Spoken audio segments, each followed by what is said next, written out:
سوال جو ہے وہ موصول یہ ہوا ہے، کہتے ہیں کہ میرے والد کا 4 سال پہلے انتقال ہو چکا ہے۔ آج میرے وہ خواب میں آئے اور مجھ سے وہ پیسے مانگ رہے تھے، تو میں نے ان کو پیسے بھی دیے ہیں، تو پلیز اس کی کیا تعبیر ہو سکتی ہے؟ ارشاد فرمائیے۔ قاسم خالد یہ پوچھ رہے ہیں۔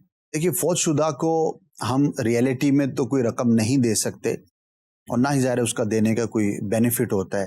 تو مردہ جب آ کر جو فوت شدہ ہے اس طرح کی کوئی بات کرتا ہے، کچھ طلب کرتا ہے، صحیح، تو اسے ایصال ثواب کیا جاتا ہے، اس کے لیے دعا کی جاتی ہے، اس کے لیے اللہ کی راہ میں کچھ صدقہ کر کے اس کا ثواب پہنچا دیا جائے، تو یہ انشاءاللہ ان کے لیے خوشی کا باعث ہوگا۔ بعض اوقات ایسا ہوتا ہے کہ فوت شدہ کچھ ایسی کیفیت میں ہوتا ہے کہ اسے ثواب کی، دعا کی حاجت ہوتی ہے، تو مسلمان کے لیے بہت بڑی نعمت ہے کہ دنیا سے چلے جانے کے بعد اس کا اپنا سلسلہ تو اعمال کا منقطع اور ختم ہو جاتا ہے، لیکن جو مسلمان ہیں ان کی دعائیں اور ان کی طرف سے بھیجا جانے والا جو ثواب ہے وہ اللہ کی رحمت سے بہت زبردست صورت میں اجر کی شکل میں فوت شدہ تک پہنچتا ہے، اور اس کے لیے تسکین کا باعث ہوتا ہے۔ تو والد ہیں، ان کا حق تو ہم لوگوں سے زیادہ ہوتا ہے، تو خوب ایصال ثواب کریں۔